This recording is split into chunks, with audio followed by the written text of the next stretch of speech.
Olá pessoal, tudo bem? Então, vamos ver essa questão.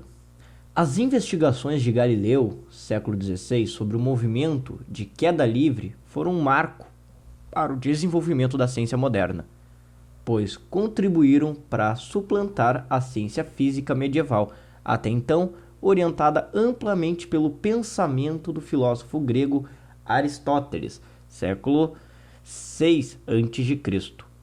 Sobre Galileu e suas contribuições para a ciência, é correto afirmar que: número 1. Considerava que a matemática e os procedimentos experimentais eram importantes para o desenvolvimento de uma teoria sobre o movimento. Pois bem, Galileu é considerado o pai da física e também o pai da física matemática. Nessa época, o que a gente conhece como física ainda era conhecido como filosofia da natureza. E a Galileu, ao pensar sobre as ideias do movimento, principalmente do movimento uniforme, pensou no que hoje a gente conhece como a definição do chamado MRU, que o movimento uniforme é deslocamento de posições, ou seja, percorre distâncias iguais em intervalos de tempos iguais. A equaçãozinha V igual a D sobre T. Então, sim, considerava a matemática, os procedimentos experimentais importantes para o movimento. E também sobre o famoso experimento dele na Torre de Pisa, para analisar a queda dos corpos. Bem, número 2. Alegava que os corpos pesados caíam mais depressa que os leves. Essa aqui está incorreta, pois a teoria que ele tinha era exatamente oposta, É um experimento bem clássico também que ele utilizava, era de comparar a queda de, por exemplo, um livro e uma folha de papel. E bem, quando largava-se os dois, percebia que o livro caía direto, retilinamente para baixo, enquanto a folha de papel descia em zigue-zague. Só que, ao colocar essa folha de papel acima do livro, os dois caíam juntos para a mesma direção. O papel não fazia esse movimento de zigue-zague que a gente observa quando uma folha cai, E isso aqui, demonstrou o que seria mais tarde visto como a resistência do ar, que foi essa a ideia dele, de que a gravidade da Terra produziria acelerações iguais em todos os corpos, independente do peso. Então, é descartada a número 2, pois ele não alegava isso, na verdade ele alegava que os dois caíam com a mesma velocidade, se lançados de uma mesma altura. 4. Defendia que o Sol e os planetas se moviam em torno da Terra. Também não, pois Galileu ele defendia fortemente o modelo heliocêntrico, em que o Sol era o centro do sistema solar enquanto os planetas orbitavam.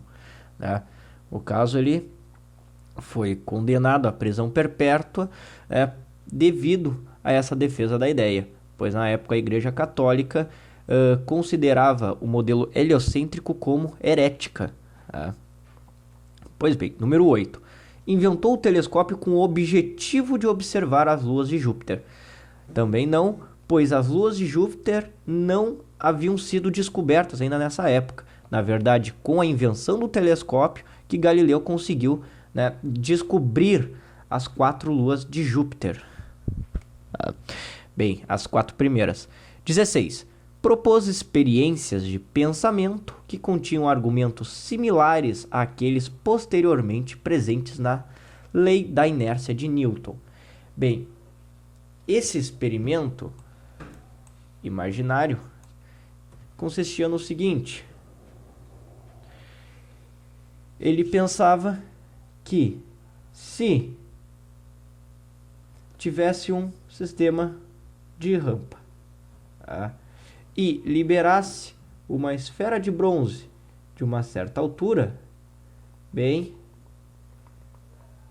e essa rampa estando devidamente lixada, limada, perfeitamente lisa, a ideia é que essa esfera iria descer, rolaria pela superfície plana, horizontal, e subiria atingindo, né, a mesma altura inicial. E aqui ele pensou na ideia de conservação de energia.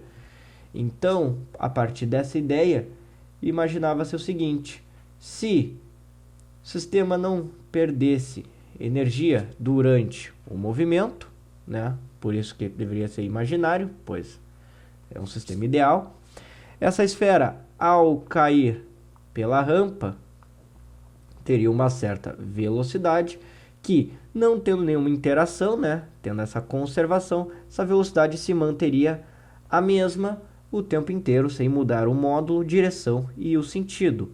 Que isso aí passou a ser, então, né, a chamada primeira lei de Newton, mais tarde, que é a lei da inércia, que diz que um corpo em movimento tende a manter-se em movimento, e um corpo em repouso tende a manter-se em repouso.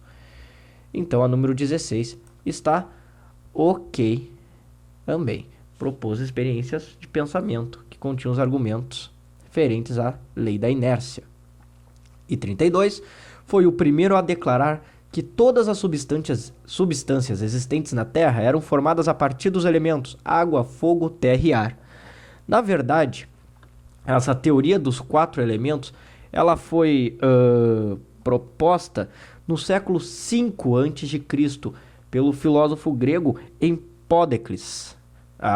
E mais tarde essa teoria foi complementada por Aristóteles em 350 a.C., onde ele disse que qualquer corpo, que esses 4 elementos têm os seus estados naturais, né? Então, não foi o primeiro. Então ficamos com a 1 e a 16 correta, tendo nossa resposta sendo 1 mais 6 mais 16, 17. Certo, pessoal? Bem, espero ter ajudado vocês. Quaisquer dúvidas, postem nos comentários ou mandem para o e-mail abaixo, certo? Desejo a vocês bons estudos e até a próxima!